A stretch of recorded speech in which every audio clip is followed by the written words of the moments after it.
दोस्तों नमस्कार, मैं कमलेश कुमार @कमलेश 1230 में आपका स्वागत है। दोस्तों, शराब नीति घोटाले में 29 अप्रैल 2024 को फिर से अरविंद केजरीवाल की मामले को लेकर के सुप्रीम कोर्ट में सुनवाई हुई।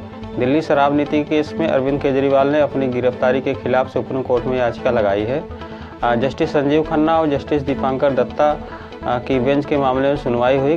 केजरीवाल की ओर से अभिषेक मनु सिंघवी और ईडी की तरफ से एएसजी एसवी राजम ने दलीलें रखी। बेंच ने केजरीवाल के वकील अभिषेक मनु सिंघवी से पूछा, दरअसल आप गिरफ्तारी और रिमांड के खिलाफ हैं, आपने जमानत के लिए आवेदन क्यों नहीं किया? इस पर सिंघवी ने कहा, गिरफ्तारी ही अवैध है, इसलिए हमने इस पर आवेदन नहीं किया। इस पर ईडी के वकील एसवी राजू ने कहा कि इन्होंने पिछली कस्टडी का भी विरोध नहीं किया, आपको नोटिस भेजे गए थे, आपने नज़रअंदाज कर दिया। कोर्ट ने सुनवाई 2:55 पर शुरू हुई। इसके बाद सिंघवी ने करीब 1 घंटे लगातार जो है अपनी बातें रखी। कोर्ट ने इस पर पूछा कि आपको अपनी बात पूरी करने के लिए और कितना समय चाहिए। हम इस पर 30 अप्रैल को सुनवाई करेंगे, यानी 29 अप्रैल को सुनवाई हुई है, अब इस पर 30 अप्रैल को अग्रिम सुनवाई होगी। इस पर जो है एक बात और आई है, हाई कोर्ट ने गिरफ्तारी को जो है सही बताया था। 9 अप्रैल को दिल्ली हाई कोर्ट ने केजरीवाल की गिरफ्तारी को जो है सही बताया था। साथ ही कहा था कि ईडी के पास गिरफ्तारी के पर्याप्त सबूत हैं। इसके बाद हाई कोर्ट के फैसले के खिलाफ 10 अप्रैल को अरविंद केजरीवाल ने सुप्रीम कोर्ट में याचिका लगाई थी। 15 अप्रैल को सुनवाई करते हुए कोर्ट ने 29 अप्रैल की तारीख दी थी। केजरीवाल ने अपनी गिरफ्तारी और उसके बाद जांच एजेंसियों की हिरासत में भेजे जाने को लेकर दिल्ली हाई कोर्ट में याचिका लगाई थी। हाई कोर्ट ने 9 अप्रैल को उनकी याचिका खारिज कर दी गई थी। केजरीवाल ने कहा था कि ईडी के पास 9 महीने से ऐसे बयान थे, इसके बावजूद उन्हें लोकसभा चुनाव के ठीक पहले अवैध रूप से गिरफ्तार किया गया। कोर्ट ने कहा, गिरफ्तारी और रिमांड की जांच कानून के हिसाब से होगी, ना कि चुनाव के टाइम को देखकर। हाई कोर्ट ने इस फैसले के एक दिन बाद 10 अप्रैल को केजरीवाल सुप्रीम कोर्ट में पहुंचे थे। केजरीवाल से पहले शराब नीति केस में आम आदमी पार्टी मनीष सिसोदिया और संजय सिंह को भी गिरफ्तारी हुई थी। सिसोदिया 26 फरवरी 2023 से जेल में बंद है। संजय सिंह को ईडी ने 4 अक्टूबर 2023 को गिरफ्तार किया था। इसी महीने 2 अप्रैल को सुप्रीम कोर्ट ने उन्हें जमानत दे दी थी। तिहाड़ में 6 महीने रहने के बाद 3 अप्रैल को वो बाहर आए थे। कोर्ट रूम में आज जो हुआ उस पर हम चर्चा कर लेते हैं कि सुप्रीम कोर्ट में अरविंद केजरीवाल के वकील और जस्टिस दीपांकर दत्ता और जस्टिस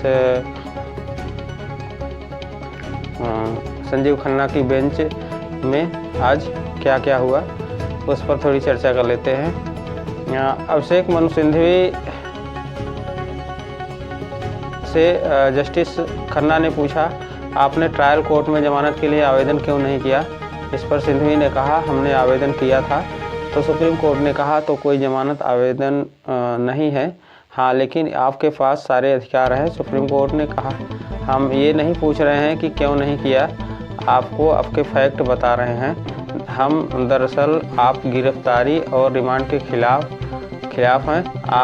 आपने जमानत के लिए आवेदन क्यों नहीं किया? इस पर अभिषेक मनु सिंघवी ने कहा, क्योंकि पूरी गिरफ्तारी ही अवैध है। तो ये कोर्ट रूम में लगभग 3:30 बजे के आसपास संजीव खन्ना ने कहा, दरअसल आप गिरफ्तारी और रिमांड के खिलाफ हैं, आपने जमानत के लिए आवेदन क्यों नहीं किया? इस पर बात हो रही थी। इस मामले में संजीव खन्ना ने कहा कि इस मामले को भूल जाइए, नॉर्मल केस ले लीजिए। एक आदमी को गिरफ्तार जो है कर कोर्ट के सामने पेश किया गया, पुलिस कस्टडी के लिए एप्लीकेशन दी गई, उन्होंने कस्टडी के लिए आधार भी बताया। कोर्ट ने कस्टडी देने का फैसला किया।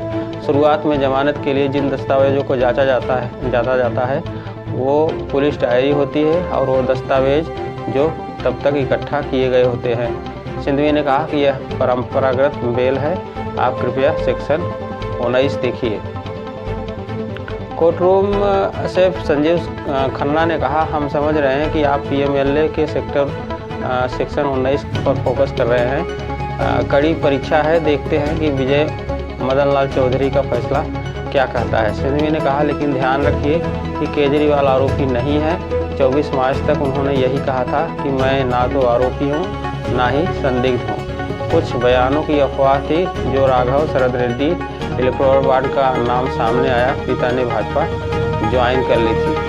तो ये अफवाह की बात उन्होंने कोर्ट के रूप में कही। सिंघवी ने कहा कि अगर आप गवाह बनते हैं तो निश्चित तौर पर भी कुछ मिली भगत है। जस्टिस खन्ना ने कहा, यथार्थ की बात करते हैं, आपको चार्जशीट नहीं किया गया। सिंघवी ने कहा, कई बयानों में केजरीवाल नाम ही नहीं लिया गया, कोई नए दस्तावेज नहीं थे, इन्हें सिसोदिया केस में दिखाया गया था।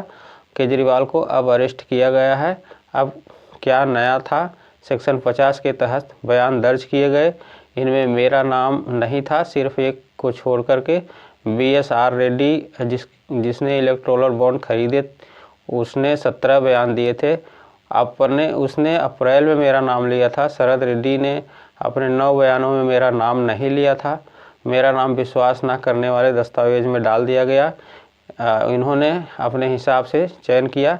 ये चूहे बिल्ली का खेल जैसा है। शरद रेड्डी ने मेरा नाम 10 अप्रैल तक नहीं लिया था, लेकिन क्या ED ने उनके 10 बयान पर भरोसा करने की वजह बताई है? ED ने कहा कि यह सही नहीं है।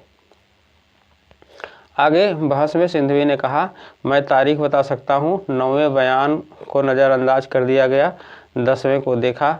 ऐसा नहीं होना चाहिए। बुच्ची बाबू, मुंगटा, राघव, इनमें 5 बयान देख लीजिए। क्या तारीख है? दिसंबर 2022 से जुलाई 2023 तक। इन्होंने मार्च 2024 में गिरफ्तारी क्यों की? वो कोई आतंकवादी नहीं है। आपने एक दोषी मुख्यमंत्री को इतने वक्त तक खुले घूमने क्यों दिया? जस्टिस खन्ना ने कहा, आपको नोटिस भेजे गए थे, आपने नज़रअंदाज किया। सिंघवी ने कहा, केजरीवाल को CBI ने बुलाया, वो गए। ED ने नोटिस का डिटेल में जवाब दिया गया। उन्होंने कहा कि वो नहीं आ सकते हैं। आप आज ये नहीं कह सकती, आप आए नहीं, इसलिए हमने गिरफ्तार कर लिया। ये मेरा अधिकार है कि मैं ना आऊँ। अगर कोई आरोपी कहता है कि मैं बयान नहीं दूंगा, तो क्या आप यह कह सकते हैं कि आरोपी सहयोग नहीं कर रहा है? इसके लिए उसे गिरफ्तार करते हैं। उन्होंने केजरीवाल को गिरफ्तार किया सेक्शन 50 के तहत, वहाँ बयान नहीं लिए गए। 1.5 साल तक गिरफ्तारी नहीं की गई। मेरी बेल को नकार दिए जाने से मुझे घर आकर गिरफ्तार करने का आधार नहीं बना जाता है। तो ये थी टोटल बहस जो है। अब देखते हैं कि इस मामले पर 30 अप्रैल को सुप्रीम कोर्ट क्या फैसला सुनाता है केजरीवाल के विषय में। अब तो ये कल ही पता चलेगा, 30 अप्रैल को। और अब ED कहीं ना कहीं फंसती हुई दिख रही है इस मामले में। अरविंद केजरीवाल के मामले में ED कहीं ना कहीं फंसती हुई दिख रही है। फिलहाल कोर्ट का फैसला आना बाकी है। कल 30 अप्रैल को क्या होगा, इस पर हम अपनी राय ज़रूर रखेंगे। तब तक के लिए हमें इजाज़त दें। हमारे चैनल को सब्सक्राइब ज़रूर करें। धन्यवाद।